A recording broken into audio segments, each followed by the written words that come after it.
Hi SEO Mouse fans, and welcome to a special edition of Whiteboard Plus. This week on Whiteboard Plus, I wanted to talk about building a sharing strategy across multiple platforms, particularly Twitter, Facebook, Google+, and then many others, places like YouTube or an Instagram or Path or a Quora. The issue has become that because Twitter, Facebook, Google+, LinkedIn are all potentially networks at relative scale, and because significant portions of your audience may be on them, or you hope, like with Google+, that they are soon on them so that you get increased rankings and positions in the search results, as well as the direct traffic that comes through that network. The challenge becomes for many marketers, particularly those who are producing content, are doing social media sharing, are in SEO and are hoping to earn the benefits of social media shares, either directly through services like Google+, or indirectly through Twitter and Facebook and LinkedIn and the rest, via the links that come in from those services after, through other people seeing your content. Where do I share stuff? Which network am I supposed to be on? How many accounts should I have on these? I'm going to try and answer these questions one by one in a simple format, and then in the discussion we can go deeper and talk through some of these in the comments. So the first thing, number one thing people ask all the time is, what am I supposed to be sharing on these? And they particularly ask this around accounts that are connected not to themselves personally, because I think we all have a sense of what we find interesting and useful, what we want to share with our friends, our fans, our followers. The challenge becomes when you're trying to do it for a brand, for a website, for a project you're working on, for a new idea, for a new launch, for something for your company, for your, a firm that you're doing consulting work for. What's the right stuff to be putting out there? And the simplest answer I can possibly give you is whatever plays best with their audience. It is all about what the audience wants. Now, the thing is, the audience will not tell you what it is that they want. And this is a big challenge. They won't tell you, at least explicitly they won't tell you. But you can make some determinations from a few things. Number one is you can look at what other accounts in that world are sharing that's performing well. Most of the social metrics around most of the content that's shared online is actually public knowledge. You can go to the page, go to a blog post and see how many +1s did this get, how many Facebook likes and shares did this get, how many tweets did it get. If you want to use a service for this, OpenSiteExplorer.org, right, is a good one, OpenSiteExplorer.org. So is, by the way, I like this tool a lot because it's very simple. And that is sharedcount.com.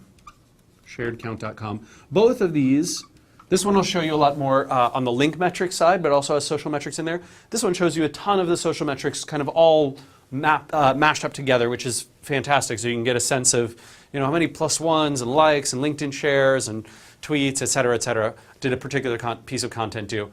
You can also, by the way, for those of you who aren't aware, if anything is shared on Bitly, and that could be any URL, so that's like, j.mp or any of the branded ones like mz.cm, which is ours. You can take a Bitly string like this, Bitly / and it'll be like A67B93. And that URL obviously unwraps to something much longer that's been shared on the web. If you take the URL that's been shared on Twitter, on Facebook, wherever it's been shared, and you know the Bitly URL, plug in the plus sign at the end of it, you will be able to see Bitly's information about that URL, how many different people shared it, how many clicks it got. Clicks it got is a great metric that you can't find anywhere else except on Bitly. Actually, I believe the goo.gul, GOO.gl, that URL shortener also provides these metrics, I think also with the plus symbol. So you can take this data and then you can say, aha, this is what's working out there on the web for other people. This is the type of stuff that I can share. But then you need to experiment, right? You got to throw some stuff against the wall and see what's going to stick. Because the key here is not just to do what your competition's doing, but to try and go beyond that. And if it works with your audience, meaning it earns you retweets, it earns you shares, it earns you +1s, it earns you comments and interaction, it earns you a mention on a blog post. Whatever it earns you in the web, that is working. Even if you're not getting necessarily clicks or those conversion rates aren't high, remember that the goal, particularly with social media, but with all forms of content marketing, is to earn visits, earn branding, earn trust, and then later on convert that into an email subscription that you can market to into a user who knows you and likes you and trusts you, so that when they're buying from you, they'll be more likely to convert, those kinds of things. This is a second order effect of marketing. We're taking a long view here anytime you're investing in inbound marketing as a whole. How should I distribute the accounts across the platform? So this is essentially asking, like, should I have a branded page on Facebook? Should I have a branded page on Twitter? Should I just use my personal Twitter account, but then should I have a Google Plus page for my organization? Very simple. What you should definitely have is, for you yourself personally, if you're in the field of marketing, you should almost certainly have all the major ones: Twitter, LinkedIn, Google Plus, and Facebook. Now, for your organization, this is a depends kind of thing. If you have a website that is essentially your website, you run it, you're the primary brand associated with it, and you plan on maintaining that for a long time, this is not something you're building to sell to somebody else, this is not a project that you think might become part of something bigger, great, that's fantastic. You can simply use those personal accounts on those as essentially your marketing platform for your whole site. Good example of this is my wife Geraldine, who uses the Everywhereist account across all the platforms, and that's great. I think she has a personal Facebook profile as well, but she just uses that for her personal friends and family stuff. Fantastic, great. Almost certainly, in most cases where the brand is separate from the person, even in that case, right, where Geraldine's the person and Everywhereist is the brand, you should almost certainly have brand pages on at least 2 or 3 of these, and those are probably Facebook, Twitter, and Google+. Claiming pages on those with your brand name, the brand name of whatever it is that you're trying to promote. Could even be a sub-brand within your website. For example, if you're, Ford.com and you have the Ford Escape, I don't even know what Ford's brands are these days, I hope that's one of them. You might have a Facebook page for just the Escape, right? And that would be certainly totally fine. You might have a LinkedIn page, you might have a Twitter account that is, at, I hope they have this, and someone's not going to register it right now, but, at Ford Escape, something like this. Those accounts are where you can promote more of the directly corporate related stuff, and where you might be promoting a lot of the same content. So for example, if you've got a blog, you might be promoting that on your Twitter profile page, personal profile page, and your Twitter brand page. You might be sharing it on your Facebook brand page and on your personal Facebook page. But a lot of the time, there's a lot of stuff, particularly in your personal account, that you wouldn't want to be sharing on there. And there may even be stuff where you say, hey, this is a personal account, and this piece of it is just too commercially focused. Or, I've been sharing a ton of the blog posts that I write for SEO Moz on my personal, Rand page on Facebook with my friends, and they just really don't care, right? They're interested in what I think about football games and how adorable so-and-so's new baby is. They don't really care about me sharing a new Whiteboard Plus, for example. But my Facebook.com SEO Moz page, definitely, right? I should definitely be sharing that over there, although I wonder what the irony is of sharing Google Plus content on Facebook, whether they like that or not. We'll find out. This methodology, by the way, is just a great way to think about this in general, and anytime you do have a sub-brand, I'd recommend grabbing those pages. The reason I'm really recommending the Google Plus one isn't particularly because Google Plus pages are all that powerful right now, but because Google is clearly trying to do some entity association there, and I think over time with Google Search plus Your World, the attempt here is to make it such that the entity, much like in Google Local, where your Google Local listing page is tied very heavily to your business, so too is your web presence, whatever that may be, wherever that might be, is tied to your Google Plus page. So I'd recommend getting one of those. Which items should I share on which platform? Again, this becomes a challenge because a lot of folks think, boy, what I don't want to do is publish a blog post, have it go out via RSS, tweet it, Facebook share it, Google Plus share it, and LinkedIn share it. Oh, and then I might, post it as something on another network as well. I recognize that can be frustrating, but a lot of the time, there's not tremendous crossover, and there's not tremendous temporal crossover. And remember, things that get lost very quickly in most of these streams. Facebook stays around a little longer, Google Plus stays around a little longer, but with Twitter, you're talking about a few hour window where something's shared, and after that, it kind of disappears from the stream. So I really don't think it's that terrible to say, you know what? I'm going to share on all 4 of these networks simultaneous to when I launch something, particularly if that something is unique and interesting and valuable to all of these.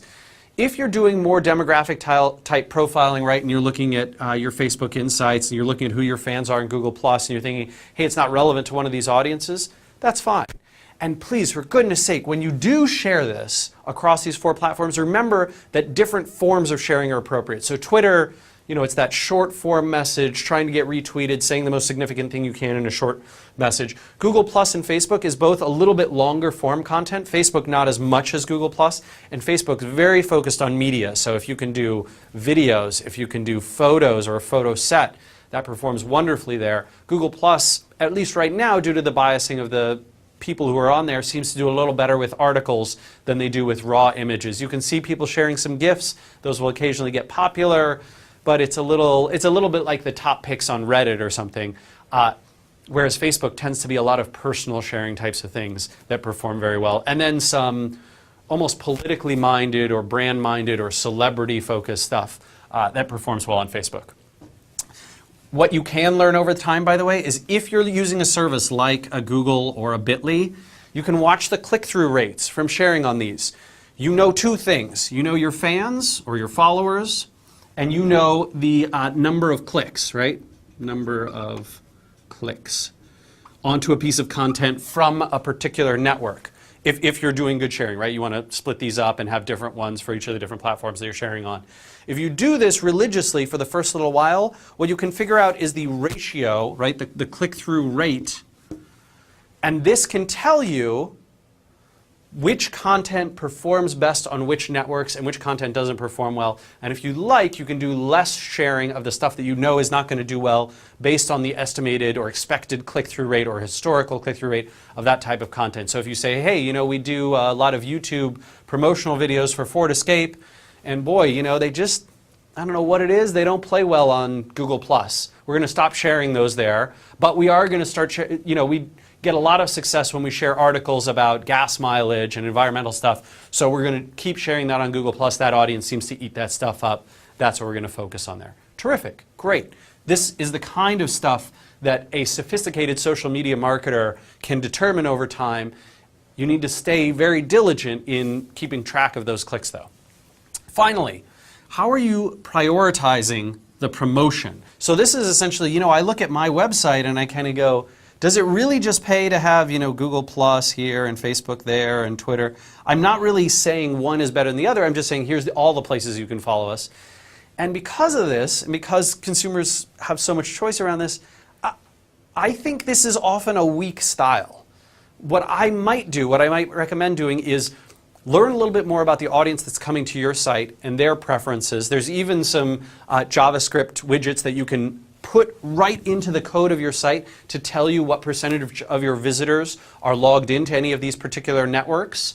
And that can give you a sense of, hey, a lot more people than I expected are on Google+. A lot more people than I expected are on LinkedIn. Maybe we should have a connect with us on LinkedIn, and here's our LinkedIn page. You can ask us questions here, and here's our job postings on LinkedIn, etc. Or, oh, you know what? Our audience is very Twitter heavy. Let's really promote Twitter, make that the heavier one. You could see some really good testing from the folks who run the OK Trends blog, which is the blog on OkCupid. They initially had a little drop down that would drop over the page, and it had all the different places you could share. And then what they actually did is over time, you could see them testing, and they wiped it all out, and they replaced it with just Facebook. Because Facebook was the best converting one, and they figured out that essentially if they just had one network where they promoted sharing, people would share on that network more than if they had 3 or 4 combined. And remember, people are going to take URLs that they like and share on the platform of their choice, whether you're pushing them or not. So it's not like this is going to kill all their Twitter traffic. They're still getting plenty of those. But they're saying Facebook is the one that converts best for us, gets us the best click-through rate, and we think it's more valuable to have one network that we're promoting on these pages that we want shared than it is to have multiples. So hopefully this Whiteboard Plus has been helpful. Hopefully you can do a much better job figuring out the answer to all these questions around sharing and platforms. I know this is a lot of work. I wish you luck, and I hope that your bosses realize what a tremendous value you're providing and your clients, and give you a nice raise for all this extra social media work that the world's bringing your way. Take care, everyone.